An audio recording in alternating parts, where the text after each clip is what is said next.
Pirms aptuveni 10 gadiem smadzeņu pētniekiem un IT speciālistiem izdevās izstrādāt tehnoloģiju, kas ļāva ratiņkrēslu lietotājiem vadīt ratiņkrēslu ar domām. Tas tika uzskatīts par izrāvienu cilvēku medicīnā, ļaujot cilvēkiem ar invaliditāti dzīvot cilvēcīgāku ikdienas dzīvi. Citai pētnieku grupai izdevās pieslēgt cilvēka nervu impulsus tā, ka, piemēram, robotizētu roku vai pat veselu robotu varēja vadīt attālināti.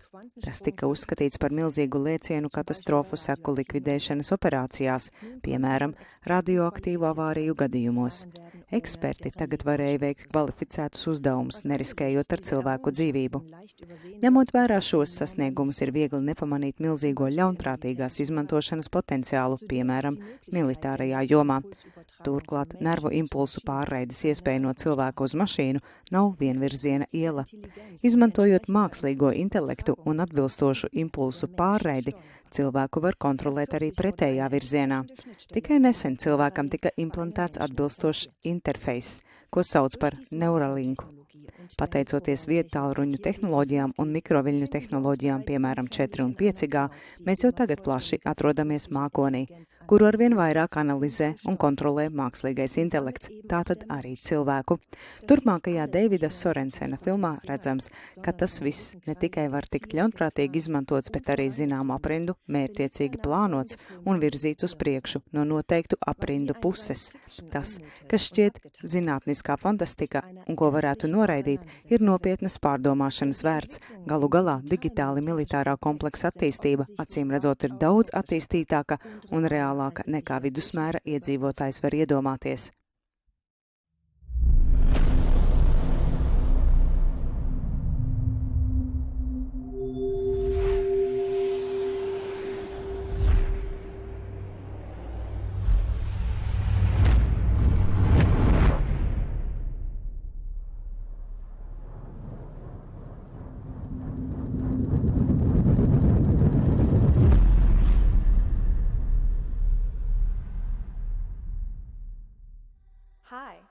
Sveiki!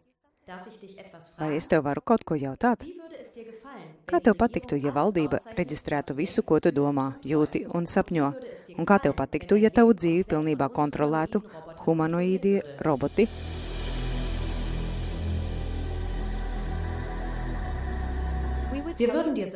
Mēs tev pateiksim, ar ko precēties, ko pirkt un par ko balsot. Tu domā, ka tas ir traki? Padomā vēlreiz. Tāda ir Pasaules ekonomikas fóruma iecerētā nākotne. Pasaules ekonomikas fórums apgalvo, ka tas veido cilvēces nākotni.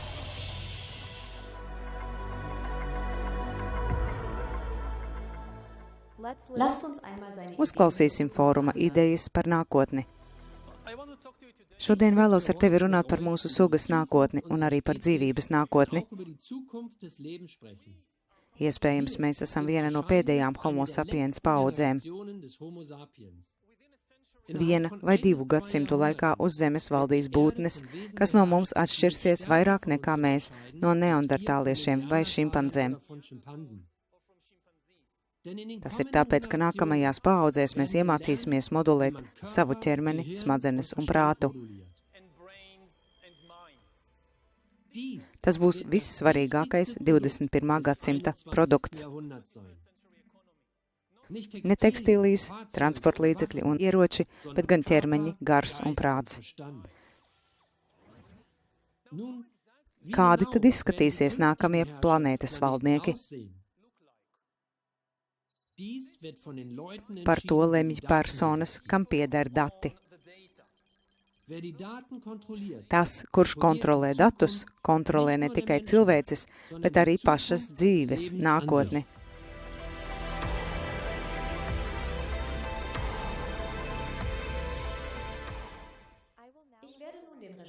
Tagad es ļaušu filmas režisoram turpināt. Uz redzēšanos! Juvals Noah Harari ir Pasaules ekonomikas fóruma ANO un citu globālistu organizāciju padomnieks. Viņš tiek spēcīgi izstumts uz pasaules skatuves un viņu aicina uz TED lekcijām, CNN vakara raidījumiem, zinātnes platformām visur. Viņa grāmatas popularizē prezidenti, Bills Gates, Facebooks un citi. Ir skaidrs, ka viņi vēlas, lai pasaule dzird Harari nākotnes redzējumu.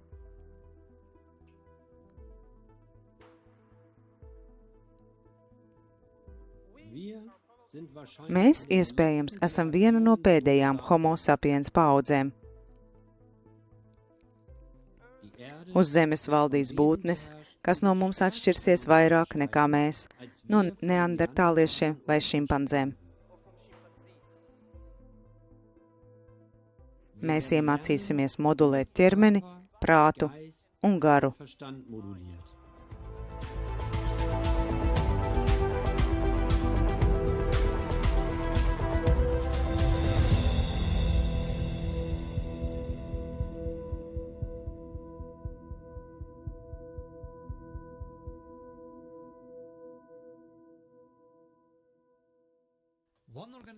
Viena no organizācijām, kas vairāk nekā citas pievērš Harari uzmanību, ir Pasaules ekonomikas fórums. Pasaules ekonomikas fórums savā paspārnē pulcē tūkstošiem pasaules bagātāko un ietekmīgāko cilvēku, miljardierus, vadošos politiķus, lielo farmu, lielos mēdījus, lielās tehnoloģijas. Pasaules ekonomikas fórumam ir lielāka ietekme uz mūsu pasauli nekā jebkurai citai organizācijai. Tā dibinātājs ir Klaus Švābs. Viņš ir arī idejas autors par jaunas kiborgu sugas izstrādi, lai valdītu pār cilvēci. Viņa grāmata 4. industriālā revolūcija popularizē šo koncepciju visā pasaulē. Viņi vēlas burtiski izbeigt sākotnējās cilvēces pastāvēšanu,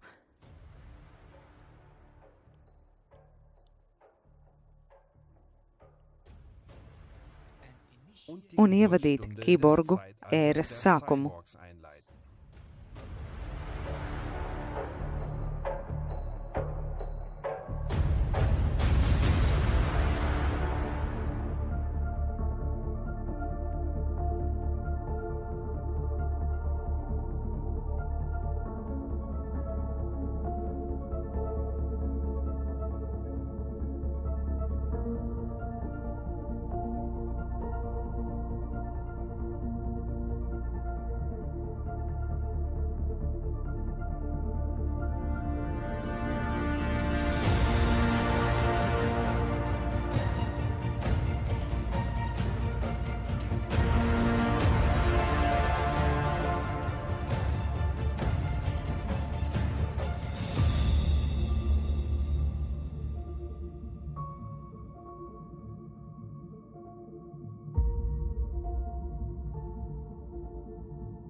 Pasaules ekonomikas fóruma tīmekļa vietnē ir norādīts, ko vēl viņi vēlas sasniegt.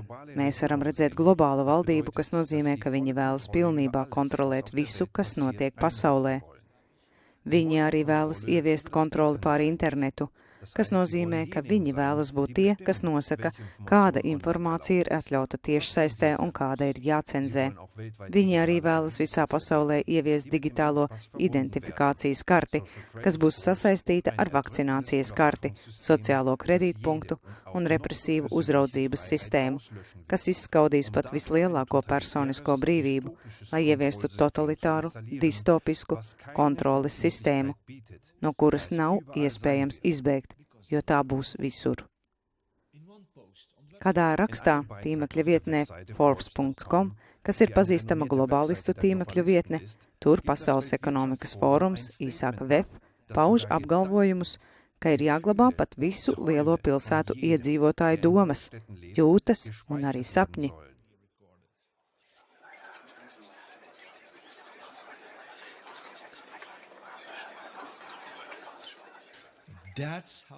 Tik tālu viņi vēlas izveidot savu globālās uzraudzības sabiedrību. Šī raksta autore ir Ida Aukēna, viena no VEF jaunajiem globālajiem līderiem.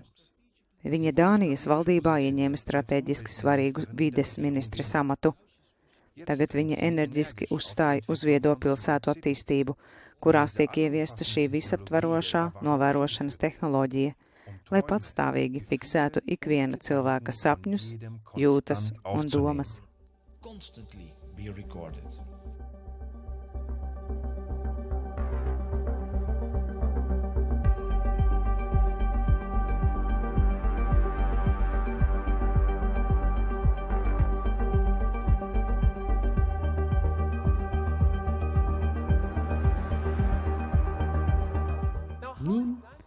Kādi tad izskatīsies nākamie planētas valdnieki? Par to lemj personas, kam pieder dati. Tie, kas kontrolē datus, kontrolē ne tikai cilvēces, bet arī pašas dzīvības nākotni.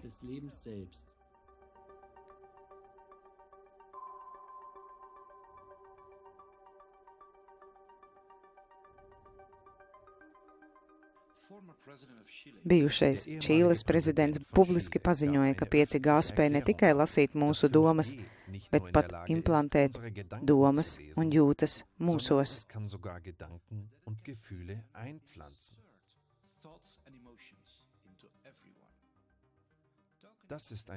Tas ir distopisks murgs.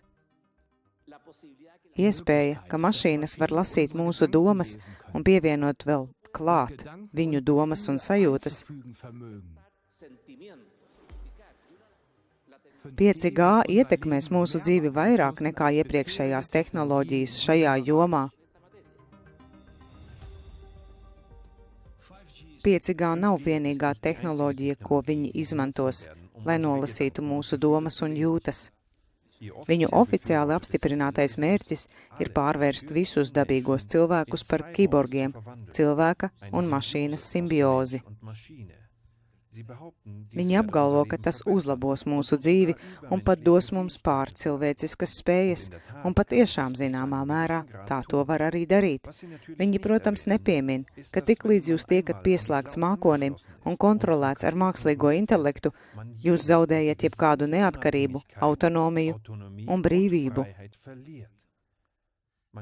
Jūs burtiski kļūstat par vergu totalitārai, digitālai un globālai uzraudzības sabiedrībai, un no tā nav glābiņa, jo tad, kad tavā ķermenī ir tehnoloģiskie implanti, viņiem ir vēl vieglāk jūs izsakot, lai kur jūs atrastos, un ievadīt jūsu ķermenī visdažādākās komandas, kas jūs kontrolē pat bez jūsu ziņas.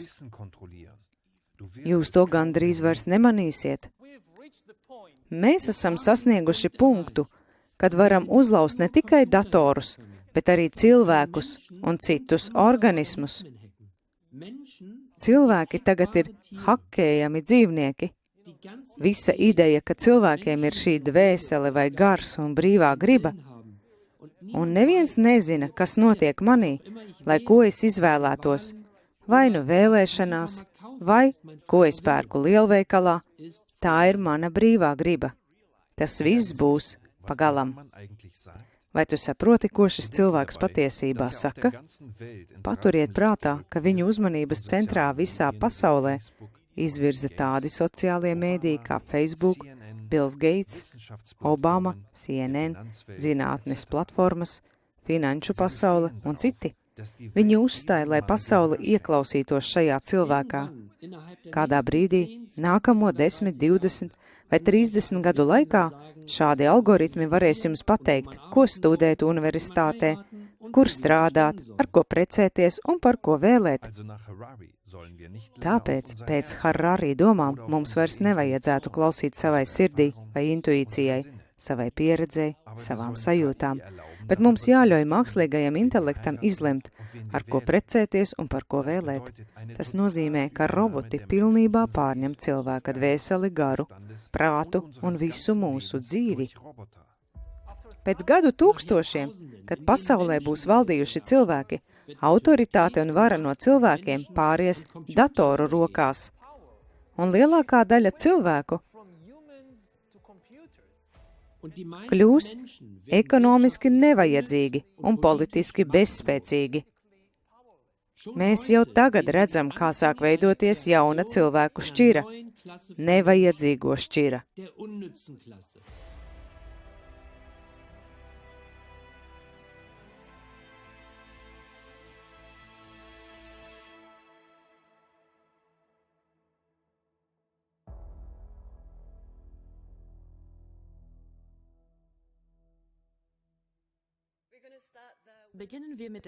Sāksim mēs tagad ar nodaļu, kad cilvēki kļūst par kiborgiem. Jūs zināt, es vienmēr esmu gribējusi kļūt par kiborgu. Es gaidu dienu, kad par tādu varēšu kļūt, bet paskatīsimies. Šodien mēs runājam par jaunākajiem sasniegumiem smadzeņu un datora saskarsmes jomā un par to, kā šī saskarsme patiešām izpludinās robežu starp cilvēku un mašīnu. Ir pat ierīces, kas apkopo jūsu redzēto un mēra jūsu sajūtas, vai nu izmantojot sejas izteiksmes atpazīšanas ierīces vai minimālas muskuļu kustības un tā tālāk.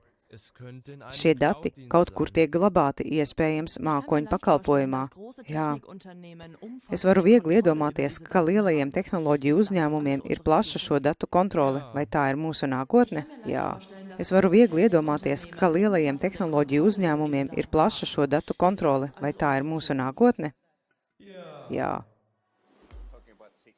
Mēs iepriekš runājām par 6G, kas būs ap 2030. gadu, un es teiktu, ka līdz tam laikam viedtālrunis, kā mēs to pazīstam šodien, noteikti vairs nebūs visizplatītākais interfeiss. Daudzas no šīm lietām būs iebūvētas tieši iekšā mūsu ķermenī.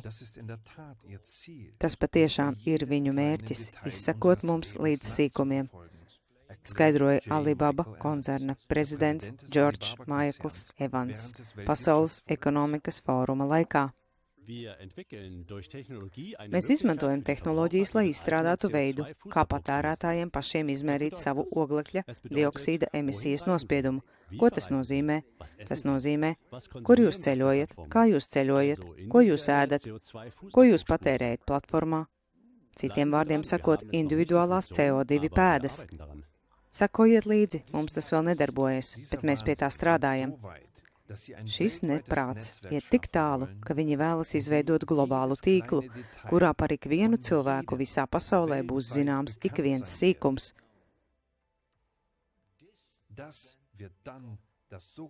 Tas būs tā dēvētais lietu internets.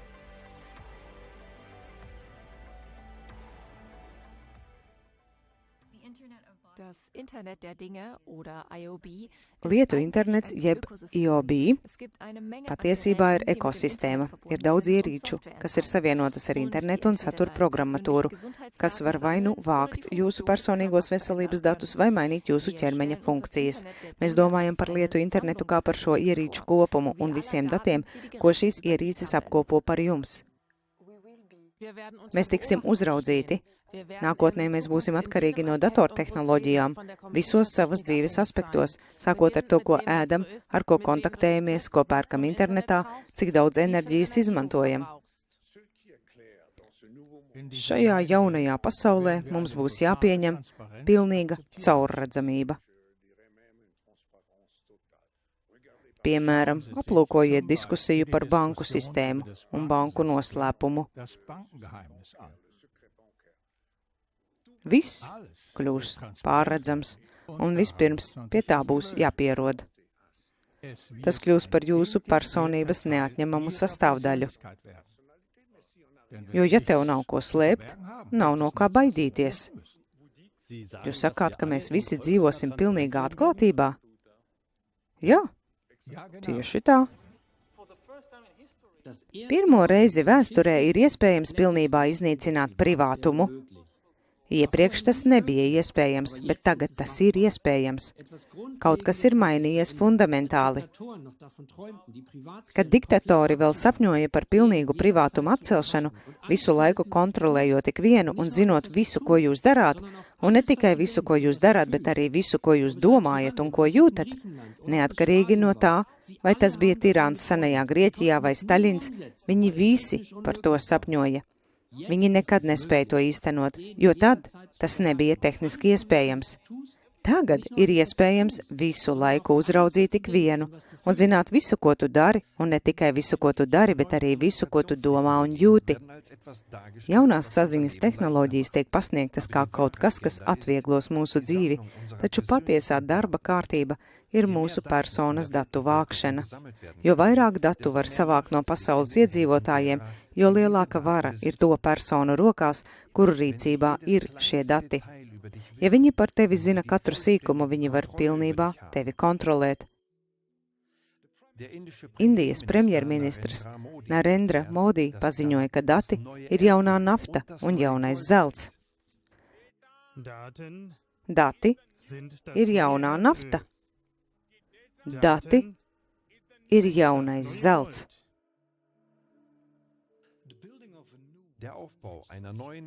Jaunas globālas infrastruktūras izveide, kuras pamatā ir datu vākšana, tiek popularizēta kā lielisks veids, kā aizsargāt planētu no klimata pārmaiņām un veidot ilgspējīgākas kopienas. Tas tiek pasniegts spožā iepakojumā, kas glābs mūsu pasauli. Taču, ja tu uzmanīgi ieklausīsies, tu atpazīsi patieso darba kārtību. Runa ir par milzīgu daudzumu šīs jaunās naftas un zelta, privātu datu vākšanu no katra cilvēka. Tomēr daudzām no šīm datu vākšanas tehnoloģijām ir ļoti svarīgi, lai cilvēki nepārsniegtu savas sistēmas robežas. Tāpēc tiek īstenota globāla kampaņa, kuras mērķis ir iesaistīt tik vienu viedajās pilsētās, tur, kur viņi ir sasniedzami visur klātesošajām datu vākšanas tehnoloģijām, kas veido jaunās sabiedrības pamatu. Viedajās pilsētās cilvēki būs ietverti viedajās tehnoloģijās, viedtālruņos, viedpulksteņos, viedās automašīnās, viedos skaitītājos, viedajā apgaismojumā, viedajos ielu lukturos, viedajos rajonos, viedajās mājās, viedajās ierīcēs, viedajā enerģētikā, viedajā transportā un daudzās citās viedajās tehnoloģijās. Sākotnējā vārda smart nozīme pasaka visu. Paškontroles, analīzes un ziņošanas tehnoloģija, kas nozīmē, ka viss griežas ap informācijas uzraudzību un ziņošanu. Visas šīs daudzās viedās tehnoloģijas veido visaptvarošu novērošanas tīklu, kas pastāvīgi apkopo informāciju par katru cilvēka dzīves sīkumu.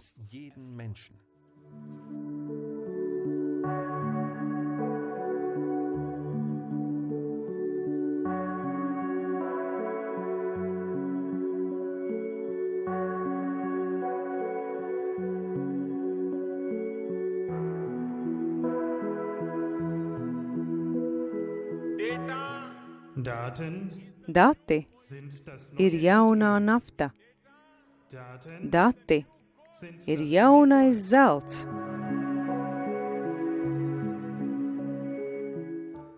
Tas, kurš kontrolēs datus, kontrolēs arī nākotni, ne tikai cilvēces nākotni, bet arī visas dzīvības nākotni.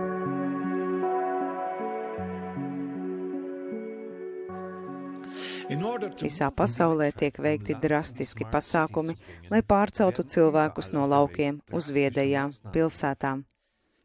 Eiropas sirdī, piemēram, Nīderlandē, saskaņā ar valdības datiem ir paredzēts iznīcināt vairāk nekā 3000 lauksaimniecību, lai atbrīvotu vietu pasaulē lielākās viedās pilsētas Tri-State City Network būvniecībai. Šī monstrūzā augsto tehnoloģiju pilsēta pārveidos lielu daļu Nīderlandes, Beļģijas un Vācijas par milzīgu datu vākšanas centru.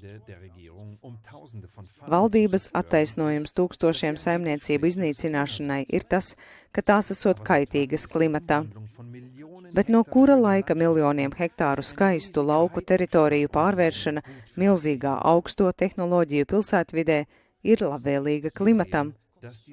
Mēs redzam, ka tā sauktās rūpes par klimatu un planētu nav nekas cits kā iegansts negodīgu plānu īstenošanai.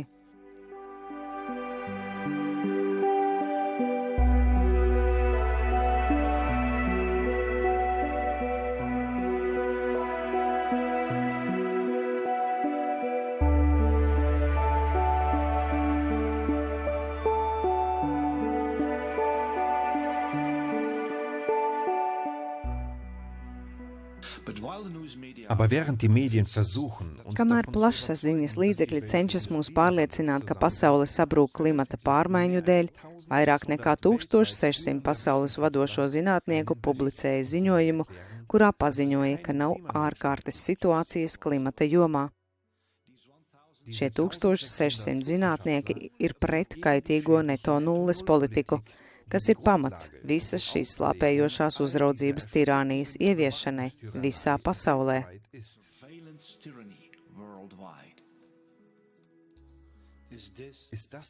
Vai šādu nākotni jūs vēlaties sev un saviem bērniem? Vai šī ir pasaule, kurā tu vēlies dzīvot? Un kad mēs nodevām mūsu skaisto pasauli šo tirānu rokās, kuri tagad sevi ir iecēluši par dieviem pār visu cilvēci? Tomēr viņi nav apmierināti ar visdažādāko tehnisko ierīču implantēšanu mūsu ķermeņos, lai kontrolētu mūsu dienu un nakti. Viņi burtiski pārvērš mūs par marionetēm, kas dejos digitālām stīgām. Nē, viņi vēlas iet vēl tālāk, daudz tālāk, līdz būtībai, ko nozīmē būt cilvēkam. Viņu publiski izsludinātajā programmā ir teikts, ka viņi pilnībā maina cilvēku DNS, lai pārveidotu mūs par kaut ko tādu, kas vairs nav uzskatāms par cilvēku. Viena no 4. industriālās revolūcijas iezīmēm ir tā, ka tā nemaina to, ko mēs darām, bet maina mūs. 4. industriālās revolūcijas atšķirība ir tāda, ka tā nemaina to, ko jūs darāt. Tā maina tevi. Veicot ģenētiskas izmaiņas sevī, mainies tieši tu. Un, protams, tas ļoti ietekmē tavu identitāti. Tas paver zināmas iespējas, ar kurām mums ir jābūt uzmanīgiem. Uzsākot šāda veida ģenētisko modifikāciju, daži cilvēki uztraucas, ka tas izmaina to, ko nozīmē būt cilvēkam. Tu izmaini to, ko nozīmē būt cilvēkam. Juvals Noah Harari skaidri norāda, kāda ir viņu lielākā vēlme. Viņi vēlas kļūt līdzīgi Dievam. Viņš pat iet tik tālu, ka saka, ka vēlas kļūt lielāks par pašu visvarano Dievu. Ieklausieties, cik neprātīgi ir šie cilvēki, kuri apgalvo, ka vēlas veidot mūsu nākotni. Tuvākajās 10 gadēs mākslīgais intelekts un biotehnoloģijas mums sniegs dieviem līdzīgas spējas, pārveidot dzīvību un pat radīt pilnīgi jaunas dzīvības formas. Mēs atrodamies jaunas ēras sākuma stadijā, kad neoorganisko dzīvību veidos saprātīgs dizains, mūsu saprātīgs dizains. Mēs esam dievišķo spēju iegūšanas procesā, lai pārvērstu sevi par dieviem. Un es to domāju vārda tiešākajā nozīmē. Tā nav nekāda metafora. Dievs ir radītājs. Viņa lielākais spēks ir radīt. Viņš rada dzīvniekus, augus un cilvēkus saskaņā ar savām idejām. Tagad mēs iegūstam varu radīt dzīvību, tāpat kā Dievs. Un savā ziņā mēs pat pārsniedzam Bībelē aprakstīto Dievu. Jo, pat ja tu tici Bībelē, tad Dievs ir vienīgais, kas spēj radīt organiskas būtnes. Visi šie koki, žirafes un cilvēki ir tikai organiski. Bet tagad mēs mēģinām radīt neorganiskas būtnes, neoorganiskas dzīvības formas, kiborgus, mākslīgo intelektu un tā tālāk. Ja mums tas izdosies, un ir ļoti lielas izredzes, ka mums tas izdosies, tad mēs ļoti drīz pāraugsim Bībeles Dievu. Pirmo reizi vēsturē biotehnoloģija dod mums iespēju pārveidot ekonomisko nelīdzsvarotību par bioloģisko nelīdzsvarotību. Un tad cilvēce sadalās dažādās sugās, jeb bioloģiskajās kastās. Viena no lietām, kas šobrīd notiek pasaulē, ir tā, ka elite kopumā novirzās no cilvēces. Un jau tagad raugās ārpus kastes, vai pie apvāršņa jau ir redzama reālā dalīšanas iespēja, kad elites un homo sapiens nākotne būs atšķirīga, jo elite pārtaps par cita veida sugu. Elite pārvērtīsies par cita veida sugu.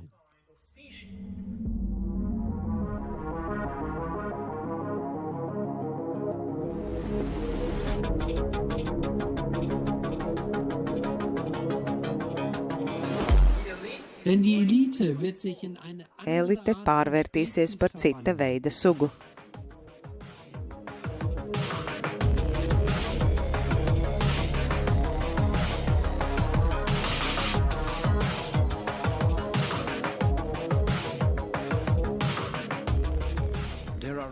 Ir daudz starptautisku iniciatīvu, lai virzītu šo programmu uz priekšu.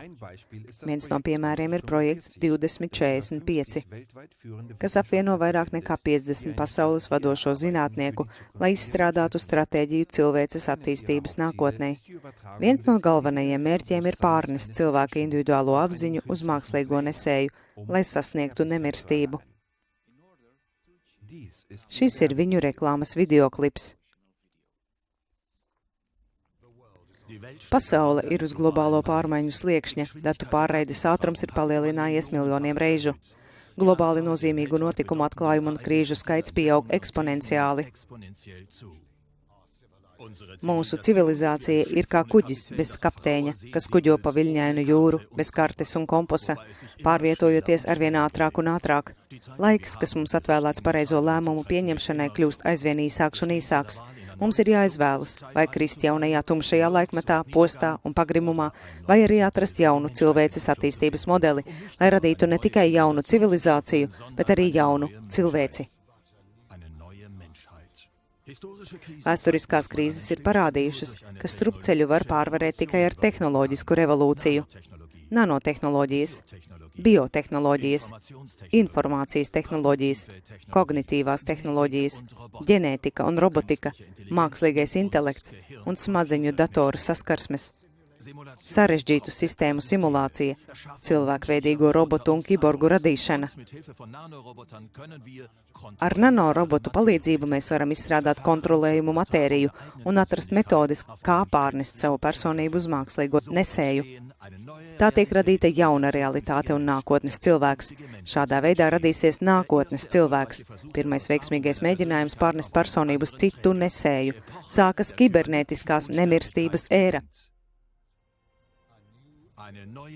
Uzsākas jauna ēra, neohumanisma ēra.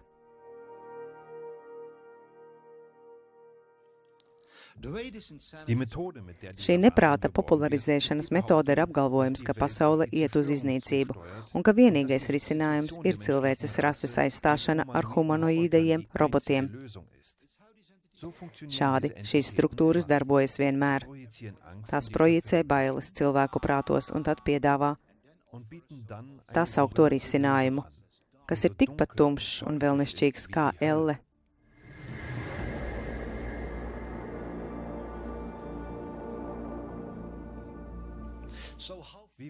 Kā ir ar šīs tehnoloģijas izstrādi? Nākotne jau ir šeit. Nākotne jau ir sākusies. Un kāpēc šī 4. industriālā revolūcija ir tik svarīga? Tā tuvojas kā tsunami. Kad mēs aplūkojam visus atklājumus, visas iespējas, kas mums būs tuvākajos gados, būs satriecoši redzēt, cik eksponenciālā ātrumā notiks pārmaiņas. Kad es rakstīju grāmatu par 4. industriālo revolūciju, es liku priekšā 23 tehnoloģijas. Un tolaik, tikai pirms 5 gadiem, daudzas no šīm tehnoloģijām tika uzskatītas par zinātnisko fantastiku. Šodien tās visas ir realitāte. Tas ir vesels tehnoloģiju monopols, kas miedarbojas viena ar otru un pilnībā mainīs veidu, kā mēs ražojam, patērējam un sazināmies. Tehnoloģijas pilnībā mainīsies, un ne tikai tas, ko mēs darām. Un tās ir ļoti daudzas izmaiņas. Tas mainīsies un ietekmēs to, kas mēs paši esam. Tas mainīsies un tas ietekmēs to, kas mēs paši esam. Aplūkojot internetu, mēs redzam, ka 4. industriālā revolūcija pasaulē praktiski eksplodē. Šeit ir īsts pārskats par dažiem aktuālajiem notikumiem. Šī kundze ir sociālā darbiniece, kas palīdz cilvēkiem. Taču satraucošā realitāte ir tāda, ka viņa pati nav cilvēks. Šī meitene ir vēl viens piemērs, kad robots aizstāja cilvēku. Viņas vārds ir Ērika, un viņa tika radīta, lai sniegtu emocionālu atbalstu vientuļajiem cilvēkiem. Šie ir reāli piemēri, kad roboti aizstāja cilvēkus. Kā teikts, 2045. gada iniciatīvā viņi vēlas izbeigt cilvēces pastāvēšanu un ievest to jaunā neohumanisma laikmetā, kas sekos cilvēces laikmetam.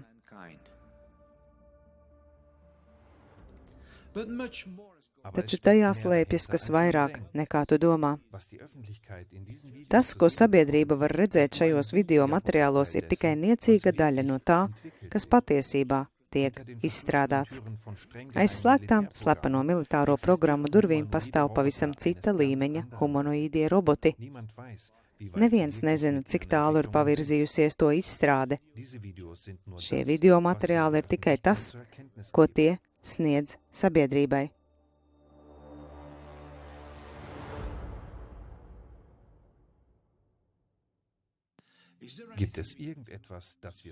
Vai mēs varam kaut ko darīt, lai apturētu šo neprāta cunāmī?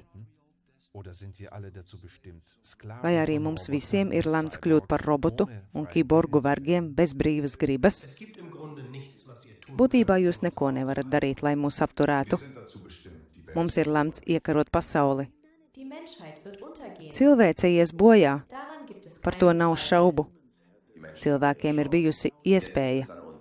Tagad mūsu ziņā ir valdīt pār zemi. Vai mēs tiešām nedrīkstam neko darīt? Vai mēs visi esam nolemti kļūt par ļaunās elites vergiem, kas pārvēršas par superhumanoīdiem, kuri dzīvo mūžīgi? Vai mums ir lemts pazaudēt visu savu privātumu un brīvību un līdz mūža galam palikt ieslodzītiem viedajās pilsētās, kur visas mūsu domas un sajūtas tiek pastāvīgi reģistrētas? Nē, nekas no tā nav neizbēgams. Mēs varam kaut ko darīt. Mēs visi varam piecelties un pateikt nē šim skandalozajam, monstrozajam vaiprātam. Nē, Pasaules ekonomikas fórumam nav tiesību reģistrēt mūsu domas, sajūtas un sapņus. Nē, elite nevaldīs pār visu cilvēci humanoīdo robotu veidā. Nē, viņi nepārvērtīs mūs visus par kiborgiem, kas ir savienoti ar mākoni un kuriem nav brīvās gribas. Nē, viņi mūs ģenētiski nemodificēs, lai padarītu mūs par kontrolējumiem organismiem. Nē, viņi nesakos līdzi visam, ko mēs darām un kurp dodamies. Mēs esam dzimuši, lai dzīvotu brīvībā, nevis ekstrēmā verdzībā.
Sveiki! Es esmu Deivids Sorensens, šīs filmas veidotājs. Es vēlos pievienot personisku piezīmi, jo tas, kas apdraud jūs, mani un visu cilvēci, ir tik ļoti milzīgs. Un apdraud ne tikai cilvēci, bet visu uz zemes un pat visu zemi. Jo šo neticami trako psihopātu darbošanās ir daudz ļaunāka par to, ko esmu atklājis šajā filmā. Taču mēs nedrīkstam pieļaut viņu izlaušanos. Mēs varam piecelties un veidot labāku pasauli. Mēs kopā varam uzbūvēt pasauli, kas ir tik skaista, cik skaistu mēs šobrīd pat nevaram iedomāties. Bet mums ir jāizstāvās. Mums ir jāturās kopā. Mums ir jādara viss, kas ir vajadzīgs. Tāpēc es vēlos jūs aicināt, izplatiet šo filmu, kur vien varat. Dalieties tajā ar draugiem, ģimeni, kolēģiem, kaimiņiem. Dalieties ar to ar ietekmīgiem cilvēkiem savā kopienā, tiesība aizsardzības iestādēs, vietējās pašvaldībās, vietējos plašsaziņas līdzekļos, skolās. Dalieties ar to visur, kur vien varat. Kļūstiet par daļu no lielākas armijas, kādu šī pasaule jebkad ir redzējusi. No cilvēkiem, kuriem ir sirds un drosme pateikt nē šo velnu plāniem, kuri saka jā nākotnē, kas ir tik skaista, ka tai ir grūti noticēt.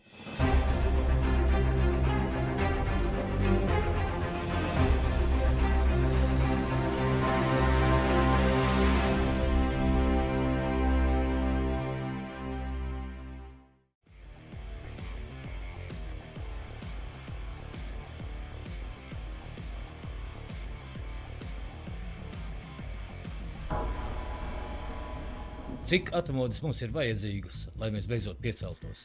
Laiks celties!